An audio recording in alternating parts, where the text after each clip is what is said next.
And when people become busy trying to survive. And then, later on in life, when there's more time to analyze life itself, natatanong uli, ano nga ba ang kahulugan ng buhay at ano ang dapat gawin sa buhay o habang nabubuhay. Unang-una, of course, be born. Begin life. But this is not your doing. God does it to you and for you. Psalm 139, 14 to 16. I praise you because of the wonderful way you created me. Everything you do is marvelous. Of this I have no doubt. Nothing about me is hidden from you. I was secretly woven together in the earth below. But with your own eyes you saw my body being formed.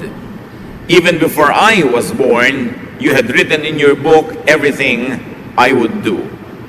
Napakalalim ng katotohanan na sinasabi ng Psalm 139, 14 to 16. Pero kung ating sasagipin, sasalain, ang pinaka-main message nito is, ang bawat tao ay nilikha ng Diyos, handiwork of God, creation of God, na walang napasama sa ating elemento bilang tao na hindi alam ng Diyos, na hindi niya pinayagan o hindi niya ginawa. Ano lang ang kahulugan nun?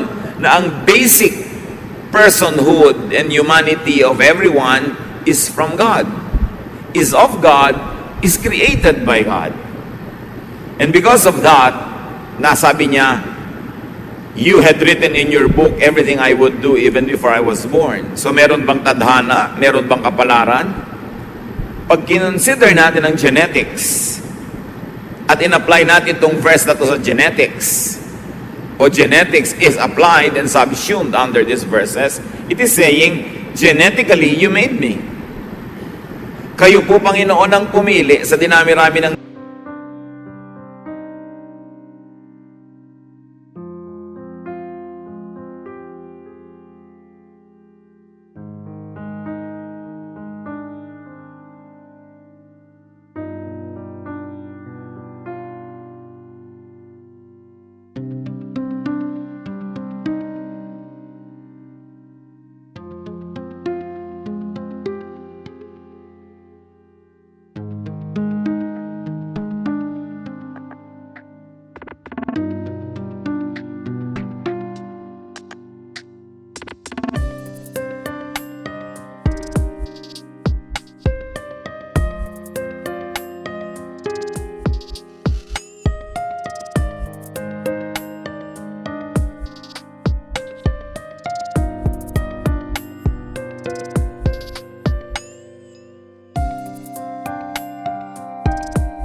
ninuno ko, lola at lolo sa mother and father side, kung kanino ako magmamana ng buhok, ng ilong, ng talino, ng ugali, ng paraan ng pagtawa, ng paraan ng paglakad, ng husay, at pati na rin ng hindi husay, kasi alam nga namang mahusay ka sa lahat.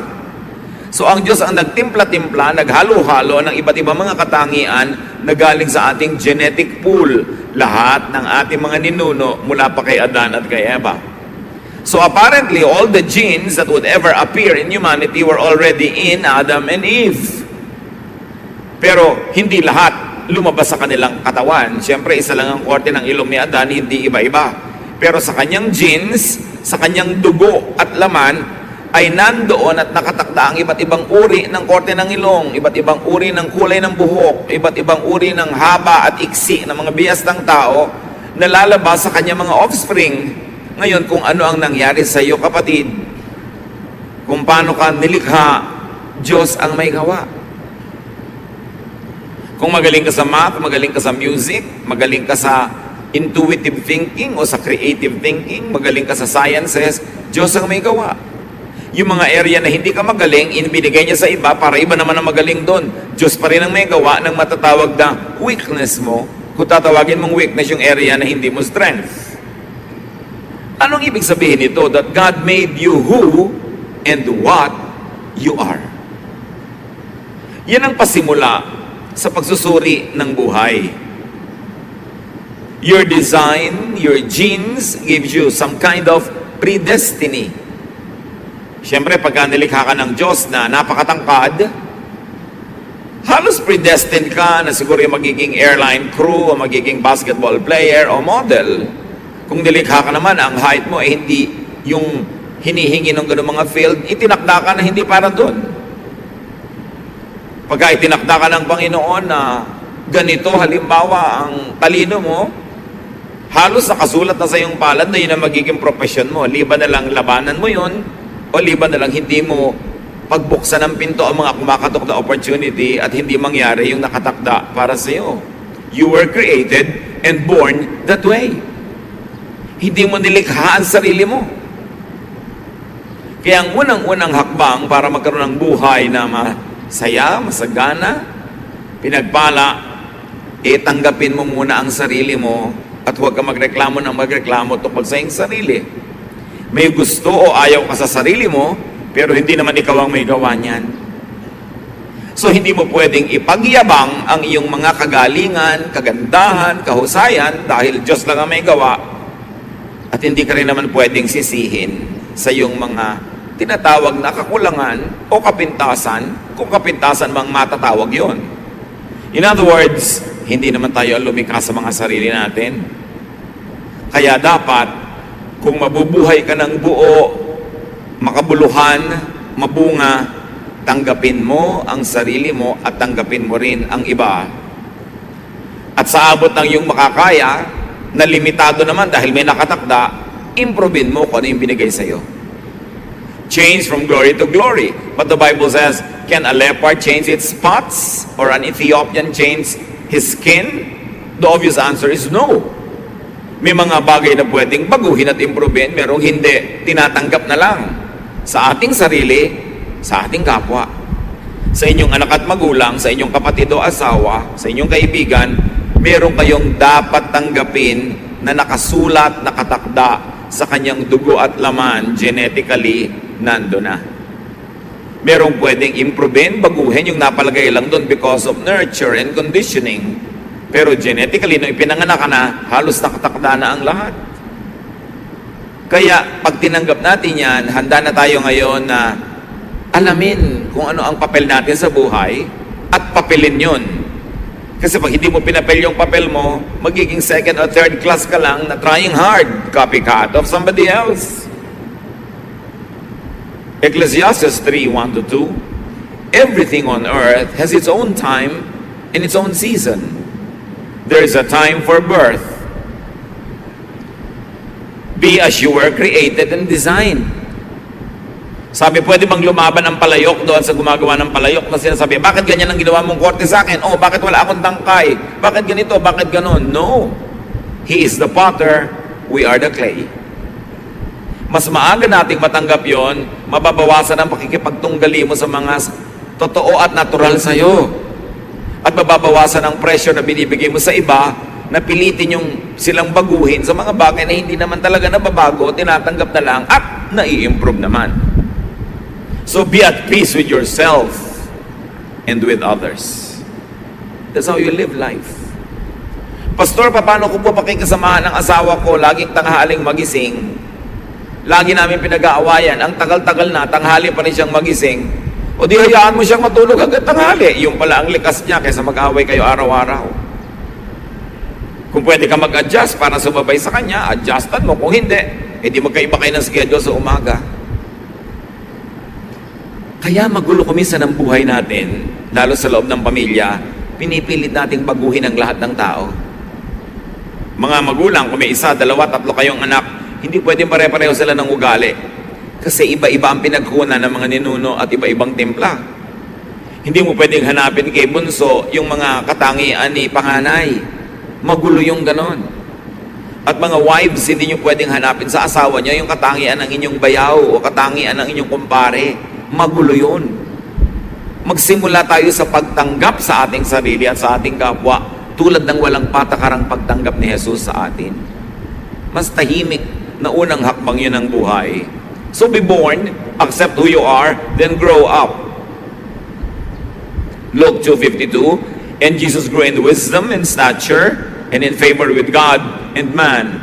So even the Lord developed, He grew Hindi naman siya ipinanganak na kompletong-kompleto na yung divinity at humanity niya. He grew. So you keep growing and do not stagnate. Kailangan yung alam mo last week, pinalitan mo na ngayon kasi may bago ka ng magandang nalaman. Kailangan yung sistema mo nung 3 years ago, nag-improve na, hindi laging yun, because you have to keep growing. And grow as you were created and designed. Huwag pilitin na maging iba. Doon ka lumago kung saan ka talaga nakahapay, kung saan ka nakatakda. Yun ang i-develop.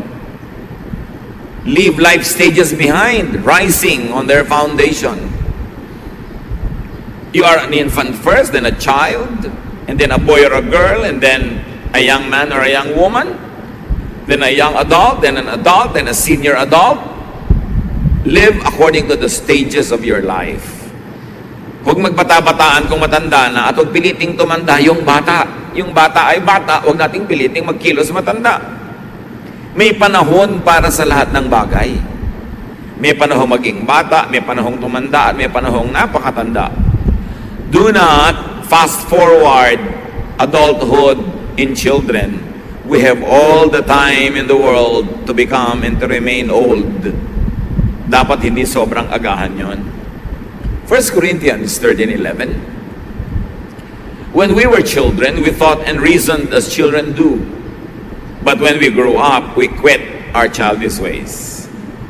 So let children be children, but we should move on and become adults. Sabi nga ng desiderata, iwan mo yung tapos na. Gracefully surrender the things of youth and accept what your present stage offers. Kaya yung mga iba, ayaw aminin na tumatanda na sila, dapat yang ipagmalaki. Kasi may mga tao hindi pa nga naisilang, stillborn na, no isilang patay na. Meron 10 pa lang namatay na. Ngayon ikaw 60, 70, itatago mo. Dapat mo ipagpasalamat, ipagbunyi. Look, nadaanan ko ng kutakot-takot na kutakot-takot na bagyo, lindol, mga revolusyon, mga snatcher, mga murderer. Pero heto ko, buhay pa, salamat. Hindi itinatago ang edad, yan ay ipinagbubunyi. And then after a time-limited, dependent childhood, mature, and produce what you need. Dapat dependent ka lang habang batang-bata ka pa o sobrang tanda na. In between, you must be self-sufficient. Make money. Make a lot of money. Para meron ka ring itusto sa sarili mo at ipamigay pa sa mga ibang may kasakit o sobrang bata o sobrang tanda na hindi nila kayang lumikha ng yaman. Ecclesiastes 10:19. Church, read aloud. Money is the answer for everything. Ulit, I want to read it aloud. Yes, the Bible says so. Huwag kayong magpanggap na hindi kayo mukhang pera. Huwag lang tayong umibig sa pera na mas ibig natin kaysa sa Diyos o sa kapwa o sa kabutihan. But you must produce money. Dahil kada kilos mo gastos. Hindi pwedeng banal ako, hindi ako mukhang pera. No, sabi sa Bible, money is the answer for everything. Pag wala kang pera, wala ka ma-tithe. Dapat meron. And then make a surplus for others. Gawin natin dapat ambisyon kung hindi pa natin ginagawa to make a lot of money. Then ipamigay mo kung sobra-sobra. Sa mga karapat-dapat, hindi sa mga tamad. Ipamigay sa tama. Proverbs 31:16, yung mahusay na babae, she knows how to buy land and how to plant a vineyard. And she always works hard. She knows when to buy or sell, and she stays busy until late at night. So ganun daw ang magandang katangian, maging ng babae, mahusay magnegosyo, nagba-buy and sell, laging kumikita. Gumagastos, yes, pero kinikita ang ginagastos. Ephesians 4:28, if you are a thief, quit stealing. Be honest and work hard, so you will have something to give to people in need. So napakasarap na kumita ng higit sa iyong kailangan, meron kang pwedeng ipamigay. And one of the greatest pleasures in life is to give to deserving people. Titus 3:14, our children should learn to spend their time doing something useful and worthwhile. So bata pa lang, tinuturoan na nating humilig sa negosyo, humilig sa trabaho, humilig sa paghahanap buhay. What else do you do in life as you grow older? Do the maximum good. Lahat ng pwedeng gawing mabuti, gawin. Dahil yan ay tanim na may bunga at ikinalulugod yan ng Diyos. Live life in and through its cycles. And I like to add, allow others to live life through and in cycles. Cycles of childhood, of young adulthood, of adulthood. Dapat lahat yan maranasan ng tao. Ecclesiastes 3:1-8. Everything on earth has its own time and its own season. There is a time for birth and death, planting and reaping. Lahat may panahon. May panahon ng pagtatanim, mayroong panahon ng pag-ani. So kayo na mga tinaniman ng mabuti, dapat magkaroon naman ng ani yung nagtanim sa inyo para may panahon din sila ng ani. Live and enjoy life stage and cycle. And do not resist or fight time and aging. Lahat halos sa cosmetics ngayon is to fight aging. Why will you fight aging? Age is a gift from God. Basta may kasamang wisdom sa pag-age ng tao, everything is worth it. There is time for killing and healing, for destroying and building, for crying and laughing, weeping and dancing, for throwing stones and gathering stones, for embracing and parting. There is a time for finding and losing, keeping and giving, for tearing and sowing, listening and speaking. There is also time for love and hate, for war and peace. So anong sinasabi sa atin, Solomon? Maiksi ang buhay compared to eternity, pero ito'y sapat para magkaroon ng oras sa lahat ng bagay. At huwag pagtakhan. Pagka mayroong mga nagawang problema, ang lungkot-lungkot ko po ngayon, ano pong gagawin ko? Di malungkot ka. Panahon ng lungkot. Ba't ka ba malungkot? Namatay po ang asawa ko. Alangan na mga sumaya ka. Di malungkot ka. Ba't mo pinaproblema yung lungkot mo? Hayaan mo siya, mauubos din yan. Kasi may time naman for dancing. So for time ng dancing and enjoyment, huwag ka mag-isip ng problema. Ang atupagin mo yung enjoyment. You have a lot of time for your problems. Pero sayang yung opportunity na masaya, may kainan, may fiesta, mayroong pagtitipon, tapos ang iniisip mo, problema mo. There's a time for that. Especially when you're alone. Pero pag may mga tao, pwede mo silang ma-enjoy, pwede ka nilang ma-enjoy, sinasayang mo ang pagkakataon. Kung ano dapat yung programa ngayon, anong nangyayari, sakay ka lang ng sakay. Huwag mo nang balikan yung problema mo ng nakaraan, kasi hindi oras yun ngayon para mo isipin. At huwag mong isipin ngayon yung magiging problema mo bukas. Pagdating niya bukas, tsaka mo na isipin. Kung anong nandito, live in the moment. Be in the moment. Enjoy if it's enjoyable. Mindful that it won't last. Gusto ko idiin mga kapatid. Pag enjoyable yung time, lubusin nyo, lasapin nyo yung sarap at saya. Dahil alam nyo, hindi rin yun magtatagal. May ending din yun, yung party. May ending din yung saya. So habang nandun, ubusin nyo ang pwede nyong maubos. Ngayon, pag oras naman ng lungkot, oras ng sakit, oras ng pagdurusa, paghihirap, endure time if it is painful. Thankful that it won't last either. Pag masaya, enjoy it. Mindful that it won't last. Pag malungkot, endure it. Thankful that it won't last either. Natatapos din ang hirap. Natatapos din ang lungkot. At kung anong ibigay sa inyo ng Panginoon, huwag kayong maarte, huwag kayong magilting enjoyin kung ibinibigay sa inyo.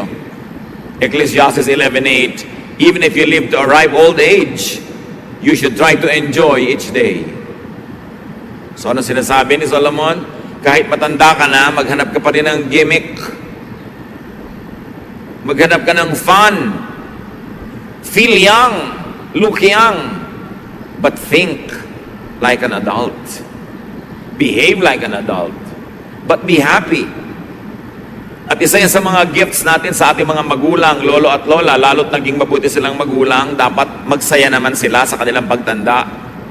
Hindi ang tanda-tanda na nila, taga-alaga pa ng apo. Dapat, gusto kong yakapin ng apo ko, sayo ko na, pagod na ako, ito na uli ang anak mo, alagaan mo na uli. Ganun lang, hindi yung sila tong nakatali sa mga apo. Inalagaan na nga kayo, pati anak nyo, alagaan pa ng magulang nyo, ano kayo? Dapat kung gusto lang nila, pagka naiinip lang sila o natutuwa, pero hindi nila tungkulin yon. Hindi tungkulin ng mga lola at lolo na alagaan ng mga apo. Tungkulin nyo ng magulang. So give them time to rest, to enjoy life. At syempre, because, ano nga yung binasa nating malakas na verse, ulitin nyo nga. Lakasan. Yes, money is the answer for everything. Dapat punuin nyo ang bulsa ng matatanda ng money. Sustentuhan. Pag binigyan mo ang matanda ngayon, sabihin mo, next month po, ganyan din ang ibibigay ko. Hindi ibibigay mo, pero hindi niya alam kung kailan yung next. Hindi tuloy siya makapag-plan ng budget. Right? Dapat, pinalaki ka, pinakain ka. Panahon lang. Panahon mo naman ngayon para mag-alaga ng mga matanda na. Hindi yung matanda na sila, sa kanya ka pa kayo hihingi ng pang-load. Ang kapal naman ng anak na ang tanda-tanda na nanay, pahingin pang-load. So, kailangan bibigyan ng pahinga ang matatanda para buong buhay, lahat ng cycle na enjoy nila. Lesson naman, maging mabuti tayo magulang para ganado na yung mga anak natin na mahalin tayo pagdating ng panahon. Diba? Ecclesiastes 7:14, when times are good, be happy.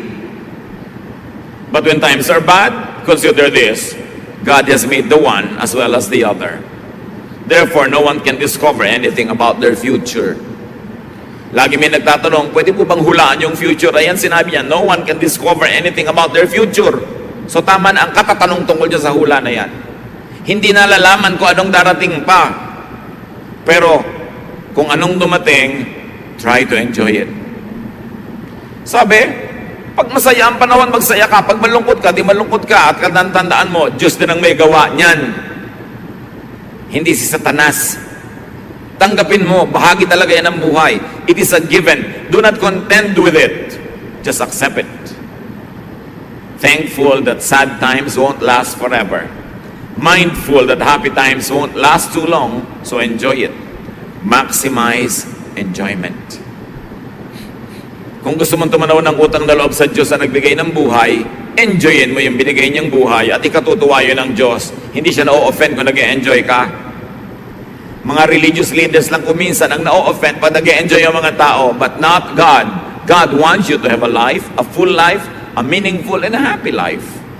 So make and let others enjoy. Gawin yung mission sa buhay, mga kapatid, to make people enjoy.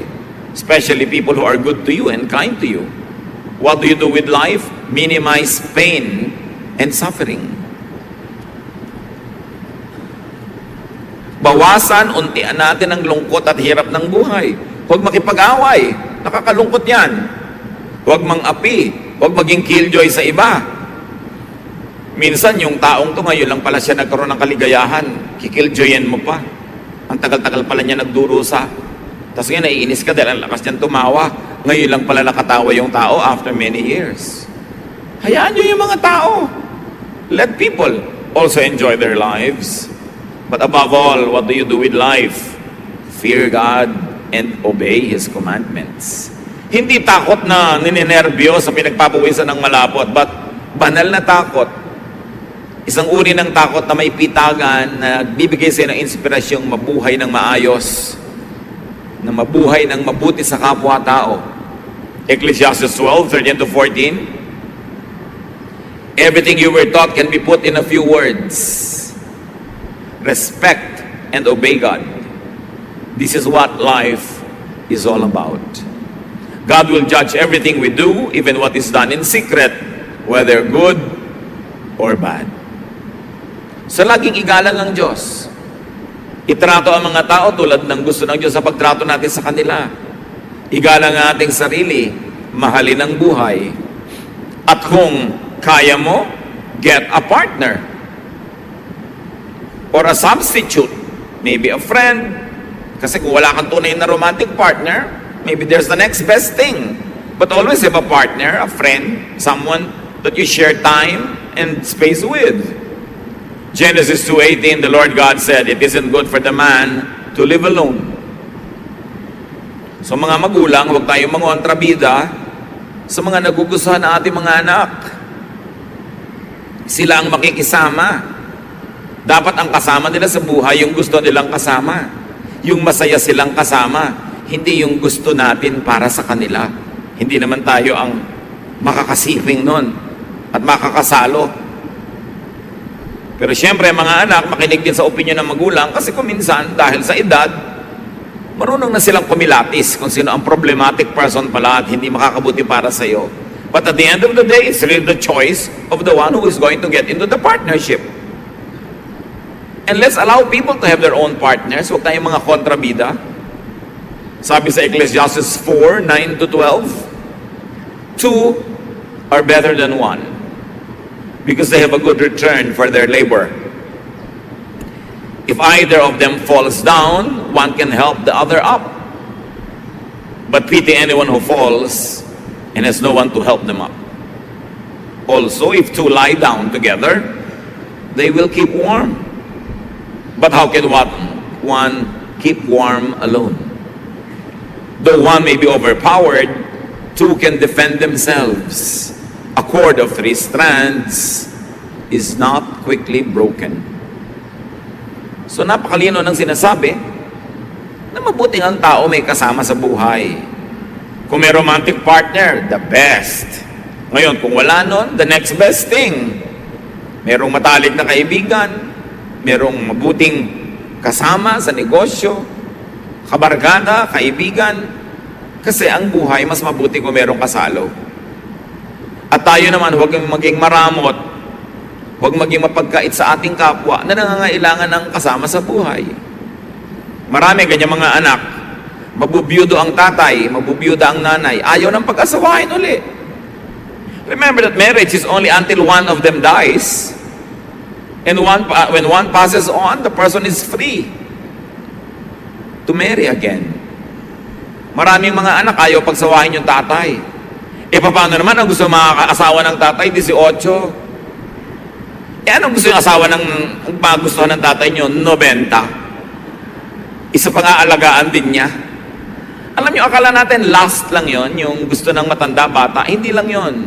Kasi siyempre, nakakaramdam na siya ng mga sakit sa katawan, hirap maglakad. Alam mo, kumuha pa siya ng isa pa niyang aakayin. So nagkakaroon siyempre ng natural attraction sa young, sa strong, sa cheerful, sa happy. Why na ipagkakait sa mga magulang yon? Dahil natatakot kayo, may kaagaw kayo sa mana? Sa mga lupa, sa kuko ng tatay nyo, maghahati-hati kayo sa konting lupa. Pagkakaitan nyo siya ng kaligayahan, bakit? Masisipingan nyo ba siya? Makakamot nyo ba yung likod niya the way a wife or a partner could? So bakit yung pagdadamutan? Ipinundar niya yung kanyang mga property, natatakot kayong pagmamatay siya, may mapunta doon sa kanyang mapapangasawa. Maraming anak, ganun ka-selfish. Magpundar kayo ng property nyo kung gusto nyo magkaroon. Huwag nyong bigla na lang titigan yung mamamanan nyo na pinagkakaitan nyo yung matanda na makapag-asawa sa takot nyong mabawasan ng mana. Meron pa nanay, ang tanda-tanda nyo na, nakakahiya naman po na mag-asawa pa kayo. Bakit nakakahiya? Marriage is honorable, no matter what the age. Sasamahan nyo ba siya araw-araw? Pumupunta lang naman kayo kung birthday, o pag Biyernes Santo, o pag Noche Buena. Ibang araw, wala namang kasama yung matanda. Ba't di nyo hayaang may kasama? Don't be a killjoy. Let people have partners of their choice. Choice nila yun. Si King David nga nung matanda na hindi na matanggal ang ginao sa katawan. 1 Kings 1-4. King David was now an old man, And he always felt cold, even under a lot of blankets. His officials said, "Your Majesty, we will look for a young woman to take care of you. She can lie down beside you and keep you warm." They looked everywhere in Israel until they found a very beautiful young woman named Abishag, who lived in the town of Shunem. They brought her to David, and she took care of him. Bakit nyo naman mamasamain? Lalo kung matanda na, hindi na magkaroon siya ng happy ending. Para yung pag-exit niya sa mundo, nakangiti siya. Bakit mainit ang mga tao, ang mga mata ng tao sa may edad na may gusto pa ng partner? Alam niyo yung pag-edad, sa itsura lang, pero ang nadarama naman ng matanda, pareho lang nung siya ay 14. So huwag nating pagkaitan ng mga matatanda ng ganon. What else do you do with this short life? Have offspring. Whenever you can, live so that your grandparents will be proud of you. Hindi yung binibigyan nyo sila ng kahihiyan, kundi sila ay may maipagmamalaki. So mga kapatid, enjoy fruits of lifelong toil and good works. Kaya yung mga magulang natin, pag nagsi-senior years na sila, dapat na-enjoy na nila lahat ng itinanim nila. Hindi yung kasama pa tayong namimitas. Dapat tayo na yung nagdadagdag sa mga kaing-kaing nila ng mga ani. Ecclesiastes 3:13, because God's gift to us is the happiness we get from our food and drink and from the work we do. Regalo yun ng Panginoon na tayo'y umani ng itinanim at lasapin ang sarap ng ating mga mabubuting naging mga gawa. Ecclesiastes 5:19, suppose you are very rich and able to enjoy everything you own. Then go ahead and enjoy working hard. This is God's gift to you. So yung mga bunga ng iyong pagsisikap, sabihin ko huwag kang mahiya na ina-enjoy mo yan. Huwag kang mag-apologize. Bigayan ng Diyos. God wants you happy. God wants you to have pleasure. Hindi yan ipinagkakait ng Panginoon at hindi dapat ikahiya kung sa malinis namang paraan ng galing. So nagawa nyo na yan. You are born, you grow, you enjoy life, you get a partner, you have children when you can. You do the maximum good, you minimize pain, you maximize enjoyment. And when your time comes, die. Natural darating yon. Sabihin nyo nga sa katabi nyo, die. Pero huwag muna ngayon, di ba? Later, much later.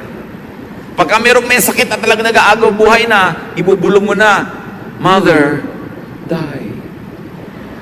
Siyempre, panahon na eh. Pagka talagang panahon na, sige po lola, die. With a smile. Bakit? You live the full life. You cannot be on earth forever. Malungkot ka lang naman at magkaroon ka ng mga regret kung walang nangyari sa buhay mo, hindi ka nag-enjoy, hindi ka nasarapan, tapos eto ngayon namamatay ka na. Kaya dapat, pinapasarap, pinapaganda buhay para pag binabawi na ang ating hininga, buong puso at maluwag sa dibdib mong isasauli because you live the full life with no regrets.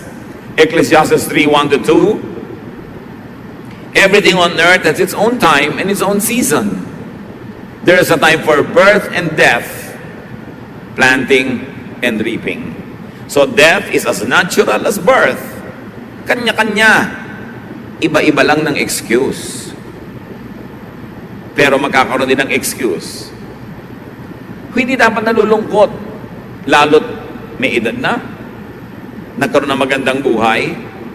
Siyempre, normal lang na magkaroon tayo ng konting agam-agam, mga lungkot-lungkot. Pero nababawasan yon kung alam mo na ginawa mo ang mabuti sa taong ito sa abot ng iyong makakaya. At kung kinukuha na siya patungo sa Panginoon, buong puso mo nang ibibigay. 2 Corinthians 4:16, therefore we do not lose heart.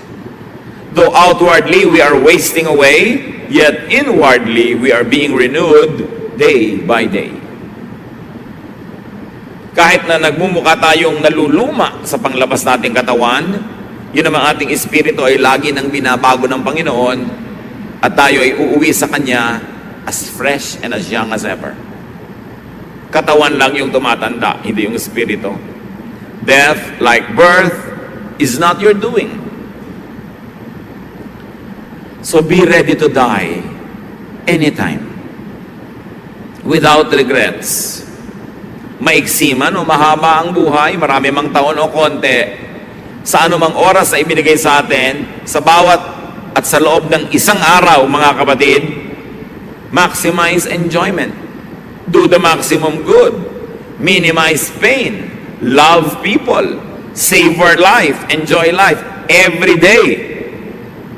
Para kahit any day kang kunin, wala kang lugi. Hindi pwede magtitiis ka ng 10 taon para mag-enjoy sa 11th year. Paano kung namatay ka sa 9th year? So every day, meron kang konting bakasyon. Kahit ilang minutes in your mind. Kung kaya mo na oras, may rest ka. Every day, may oras ka ng trabaho, may oras ka ng pahinga, may oras ka ng entertainment and refreshment, may oras ka to love, may oras ka to learn and to teach. Every day, every week, every month, every year. Para anumang oras dumating ang end of this life, kumpleto lagi yung cycles ng buhay mo. Ecclesiastes 8:8, we cannot control the wind or determine the day of our death. Hindi yan nalalaman. So live as if you're going to die tomorrow. Enjoyin mo lahat, gawin mo lahat ang mabuti, all in a day. But plan as if you're going to live 100 years. But be ready to meet your Maker anytime. And also, be ready for other people's death. Hindi lang tayo dapat handa sa sarili nating pagpanaw sa mundong ito, handa rin tayo sa pagpanaw ng iba, lalo na mga mahal natin sa buhay. Paano tayo naghahanda?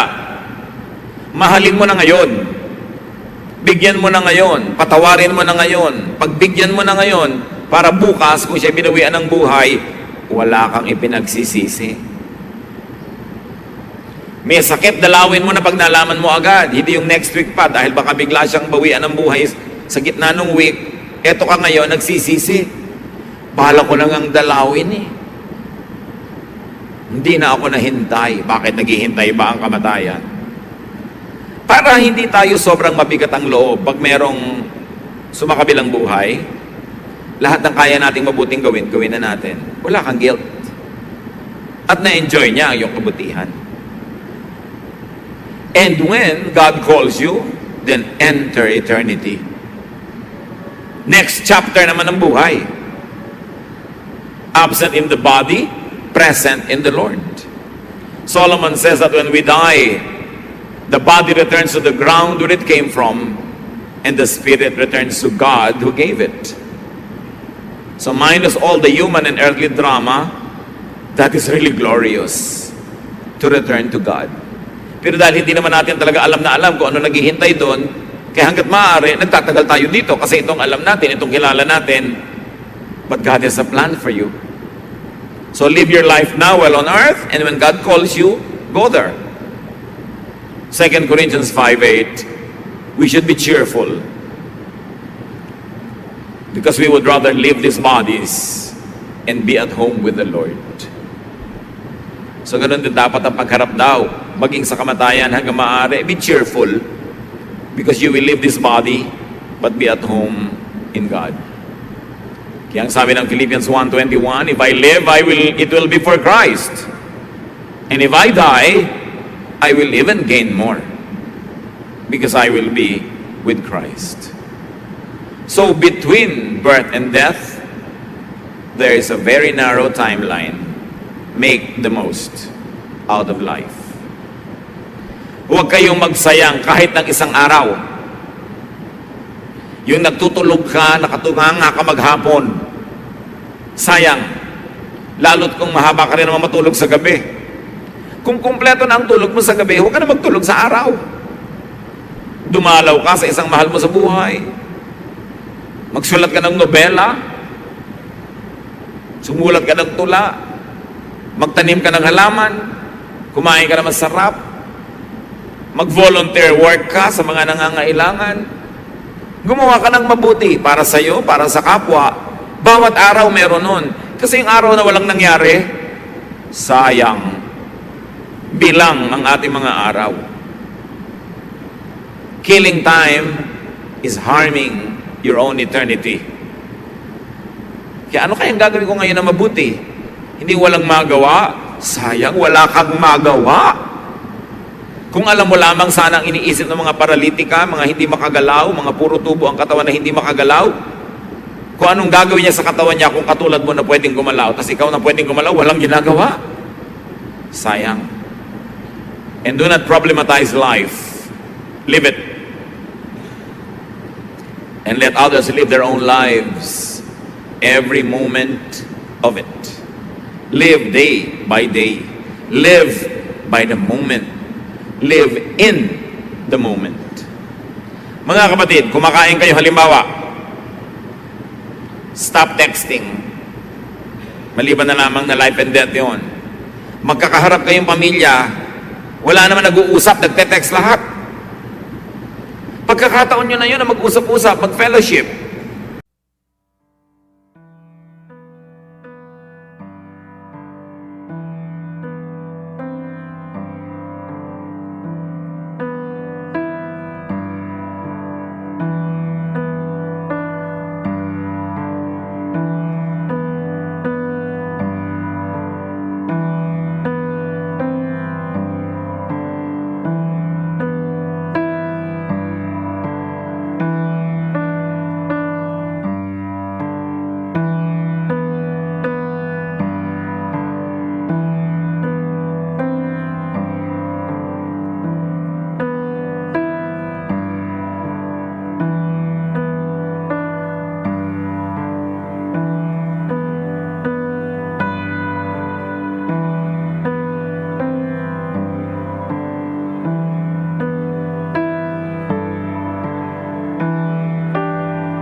Wrap ng bagong palit na bedsheet, yung lambot ng yung higaan, yung lamig ng electric fan o ng aircon o ng hangin.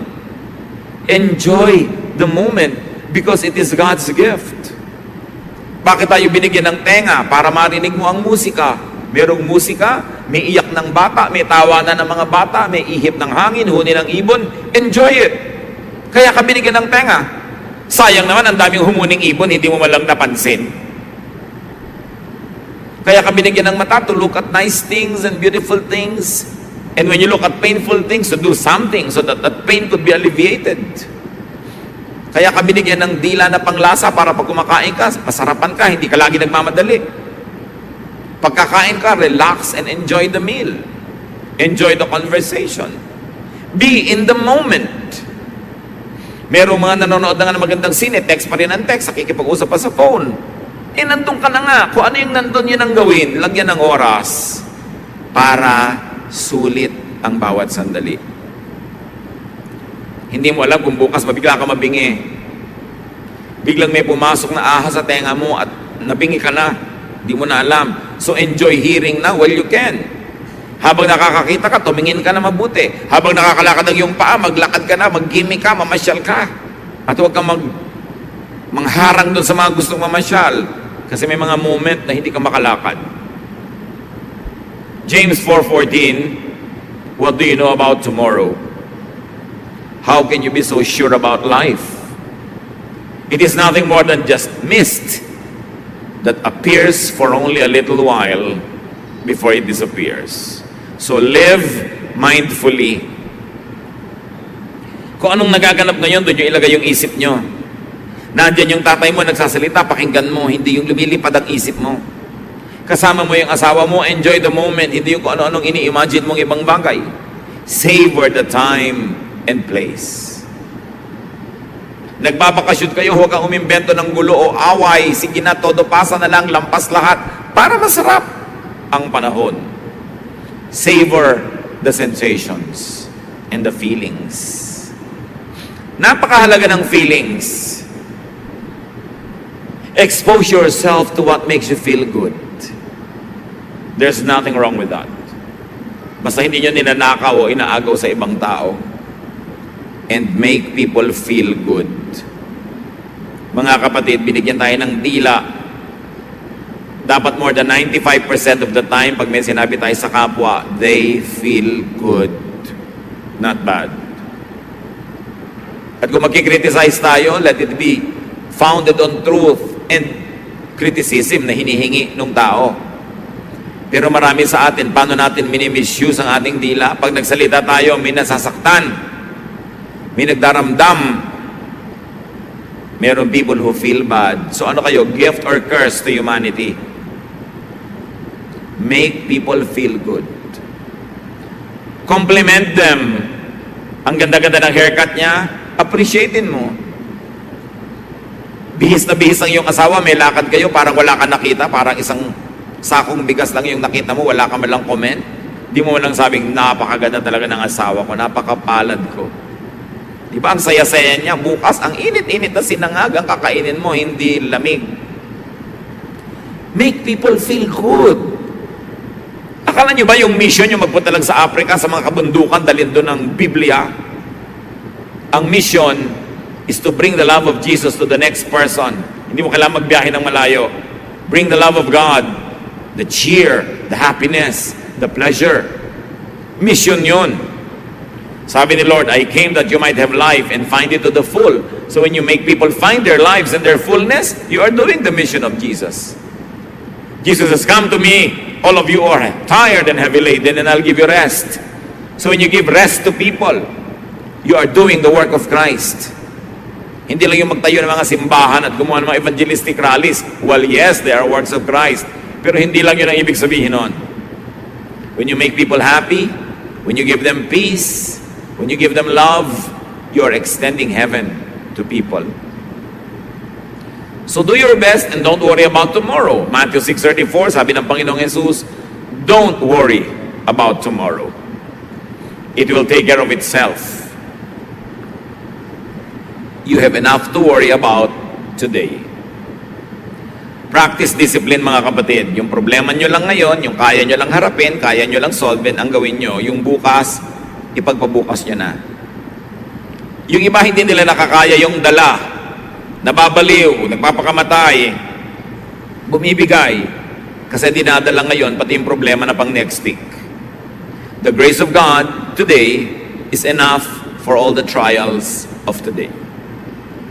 Tomorrow's problems will be accompanied by blessings of God tomorrow. Sabi sa Psalm 90 verse 12, teach us to use wisely all the time that we have. Gaano karaming oras pa kaya, araw, buwan, minuto ang natitira bago tayo humarap sa Diyos at mabawian ang buhay? Use wisely all the time that you have. To love, to be loved, to do the maximum good, to share the gospel of Jesus to people, not only the words of the Bible, but love in action as exemplified by Jesus. And when your time comes,